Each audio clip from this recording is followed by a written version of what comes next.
well, I think we can probably. Yeah. Oh yeah, I'm sorry. All right, so as you all know, this is like a TED Talk style presentation where Ms. Taylor Coleman will give her philosophy of teaching. Taylor and I were intern partners for the first part of the fall. She is an exceptional collaborator, super creative, and will continue to be a fantastic teacher. So take it away. All right, my name is Taylor Coleman, and I'm in the home stretch of officially becoming a secondary social studies teacher. It took a little bit of time, but as you can hear with the echoes, I've perfected my teacher voice. So for the non-teachers in the room, then, that means that I'm loud now. Louder. There's me, little. So as I've noticed is the case for a lot of us SECMACers, teaching is a common profession in my family. I didn't always know that I wanted to be one of them, but I did always know that I wanted to be involved in the public sector in some way and have a job where I could, as the cliche goes, make a difference. At times this manifested in the idea of doing something like joining the Peace Corps or working more locally to enact change in the not-for-profit sector. The first time that I fully formed the idea that I should be a teacher was when I transferred to MSU with my associate's degree from OCC. But when I was visiting campus, I learned that their teacher education program involved a mandatory 5th year of student teaching, and having just saved money by attending community college, I couldn't justify spending an extra year and that extra money on school, but ironically, this year I did just that, so, whatever. After graduating MSU with a BA in Interdisciplinary Studies in Social Science, I moved to Ann Arbor and fell into somewhat of a random PR research job, working to create daily corporate newsletters for various clients. When I started there, I worked on the Bill and Melinda Gates Foundation's newsletter, which did feel like I was working within my area of expertise because they care about global issues and helping people around the world to improve living conditions, create schools and infrastructure, and combat disease outbreaks. Interestingly enough, researching for that newsletter is my first foray into education news or education policy stuff, because the only US thing that they really care about is like education related stuff. As I continued working at this company, I was moved around to more typical corporate clients whose only focus was on creating a positive public image, ultimately benefiting their bottom line. Though I gained satisfaction through moving up in the company and taking on increasingly challenging tasks and managing a team, this was ultimately not fulfilling. In the fall of 2017, I remembered my original dream of helping others, of making a difference. And I found this program and spent the next 8-ish months working on my application and fulfilling outstanding prereqs for the program. I made certain that teaching is something I would enjoy and could be effective at by visiting schools and volunteer tutoring. I found that while I was doing this, I was much happier at work in my normal life because once or twice a week, I did have working with young people added into the mix. And so I knew that this would be a more fulfilling and more fun field for me. So here I am on my first day of SECMAC, on my way to class in my backpack. And this is just one of the many first days of school that I experienced just this year. I'll get more into that a bit, but so one thing in my experience in the PR research world that I brought with me was to identify and utilize quality sources, how to use search engines to best find the information you're looking for, and how to report this back to a very specific audience. When I first started at that position right out of college, I was irritated that I did not have these rather basic research skills while I was still in school. I would have had stronger research papers and a much better understanding of the issues facing the world in a less theoretical and more concrete way. This realization inspired one of the key elements of my teaching philosophy. This is a Jimmy Neutron brain blast here. I want to teach students how to direct their own learning, conduct their own research, and foster critical thinking skills. With all of the fake news and whatnot that has played into modern U.S. elections and politics, I think it is of utmost importance that young people today are not swayed by faulty information and big personalities who are frequently and confidently wrong. As part of my goal to instill this trait in my students, another element of my teaching philosophy is to create space for student voice as often and as effectively as possible. Through the social studies specific classes in this program, I've learned how to implement inquiry-based instruction.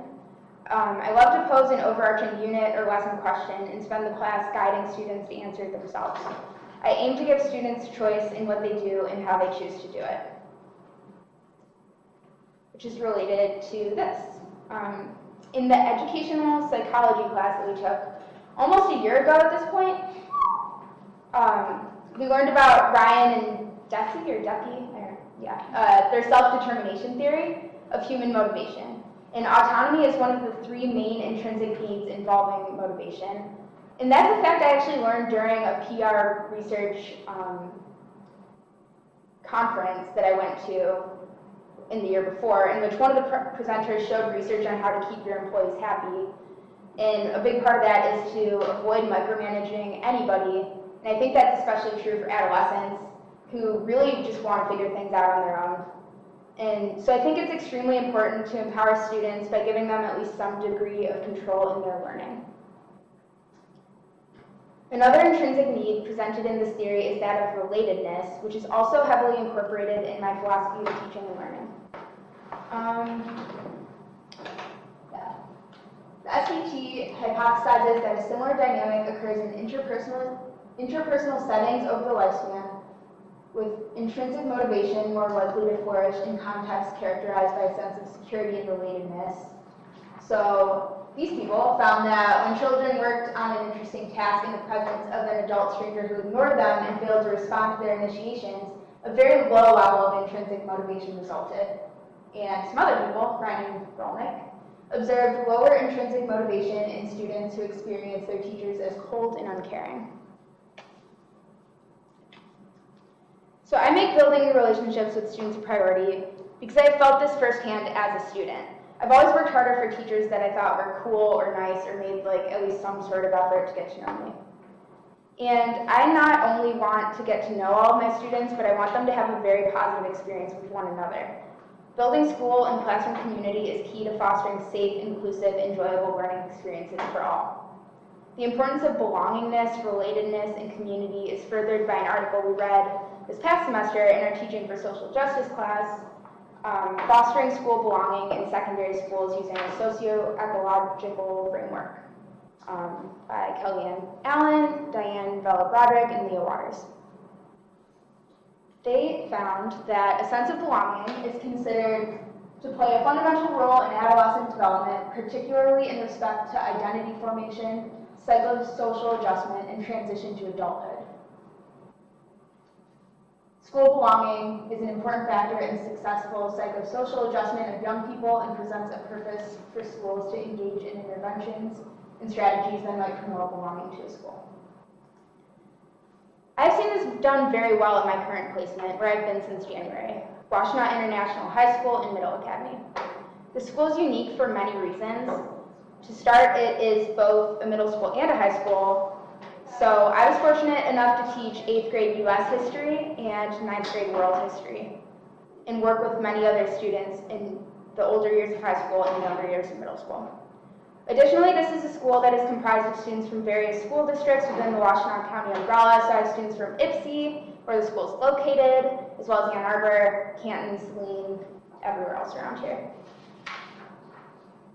The students come from diverse backgrounds, and I have learned so much because of this. Actually, this is kind of unrelated, but this is me on Spirit, during Spirit Week in a penguin onesie, teaching as a penguin.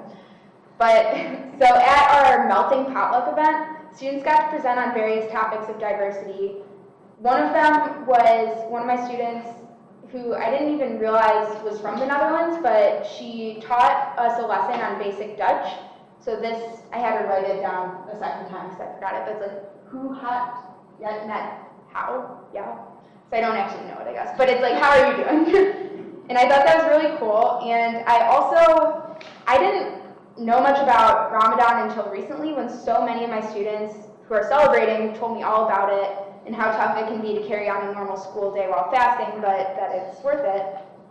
So, I don't know, I've just learned a lot from my students, and it's a really special school. And finally, the thing that I found most unique about my school is how in line their mission is with what I've learned here at School of Ed, with their emphasis on diversity, inclusion, justice, and equity, and implementing a socially just education for all students at the school level and through curriculum.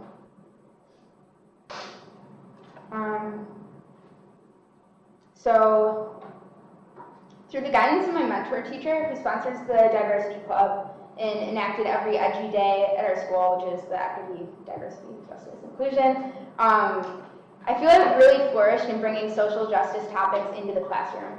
The first unit I planned for my world history class was titled Silenced Histories of the Middle Ages. I personally learned so much as I created from scratch a unit and lessons on different non-European empires and peoples around the world. I presented students with histories that are typically not taught in US classrooms, a fact that led to us exploring the theme of Eurocentrism in history.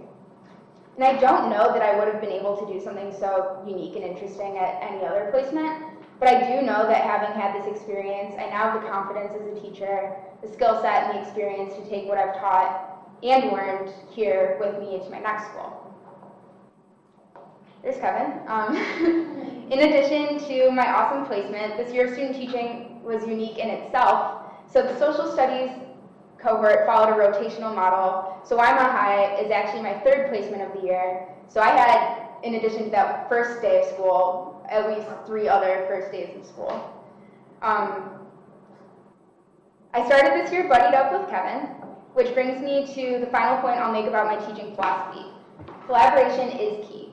In addition to working with mentor teachers at all of these placements, with field instructors and with classmates on improving our practice, in my first 2 placements, I was essentially able to experience co-planning and co-teaching, which I now know is an extremely valuable experience. This made me realize how important having and working with a strong team is in order to meaningfully teach and provide a safe, caring community for students. So the saying that it takes a village to raise a child, I think that is true for teaching as well. This presentation of my year wouldn't be complete if I didn't note how unique even the weather was. We had 9 snow days this year. I've never had more than like 2 snow days my whole life, and we had 9. So that kind of leads to the title of my presentation, and I got some students to help me out. So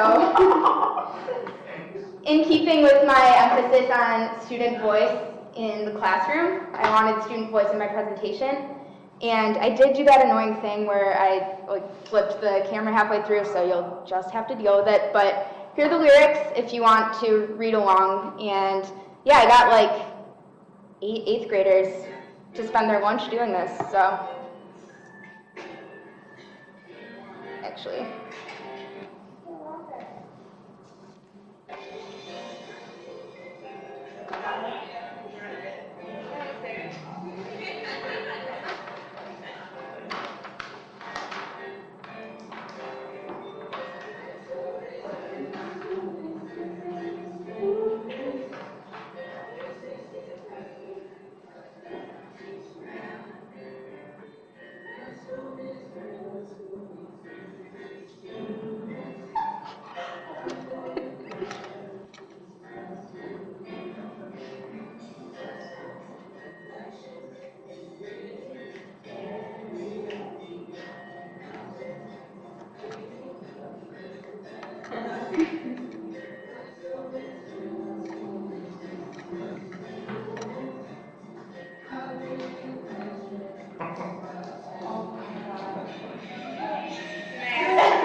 You weren't playing the piano. No, it was a karaoke YouTube video. So that's my presentation. Thank you very much.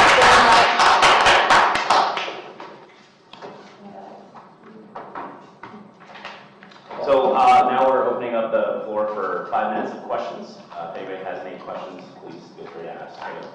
Brianna, to answer yours, I gave them cookies. I was going to say, what treat did you bring? Yep. I think that was the footnote to the Ryan piece, right? It was give cookies. So I've got two questions, one really short. Did you really have 360 students? Okay, so I was trying to think of all the placements and the Oh, I see. classes that that I actually lead taught in some capacity. So I think if I was doing like 20 per, yeah, so, Wow. wait, like 30 per maybe, so I did that. So I've asked this question before, but I'm going to ask it again to you. The social studies cohort and the math cohort were unique in the math program because you did rotation. So you rotated to 3 schools, so by the time you're done, you were in 3 places. The undergraduates in our program are in 6 before the time they're done. And unlike other students that are in a placement with just themselves, you commented on the fact that you were with other people, at least in the fall. So, so you've got 2 faculty members that are here that, and we struggle with this all the time. Is it better for someone to be in one placement the whole year long, get to know the students, get to know the school, or in the situation that you had?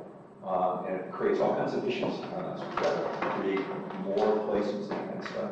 What kind of advice would you give to Jeff and me about, this, the idea of rotation or not?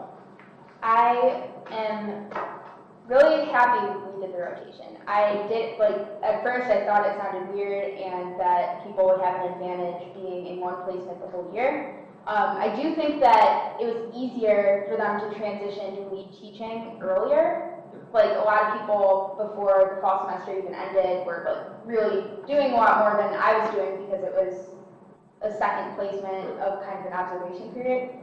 But yeah, I mean, 6 months in this last one, I feel like I've grown exponentially in planning and teaching. So I think as long as all the supports are still there, actually assigning us to create units and stuff, that really pushes that growth.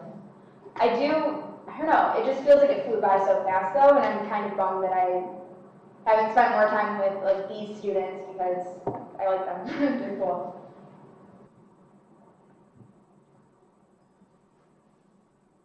I got one quick thing. You talked about a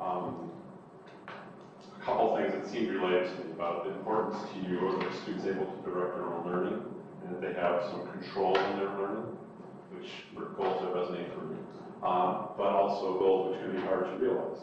And so I'm wondering, what is there an example you could point to where you felt like you were trying, or it might have shown up in a way that reflected the importance you placed on those kind of goals?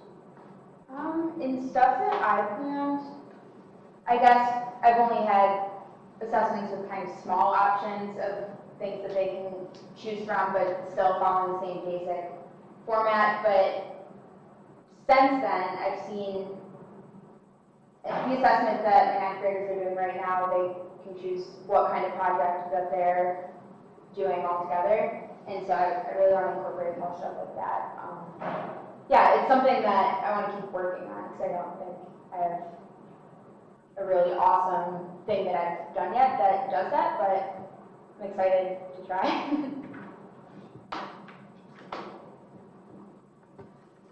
All right, good. Cool. Thank you. I echo Taylor's sentiments, by the way. I hated switching placements, like when I was in the middle of it, but reflecting back on it, I appreciate it. So it's a big issue. James, I just realized that I was running my hand when I said presenter.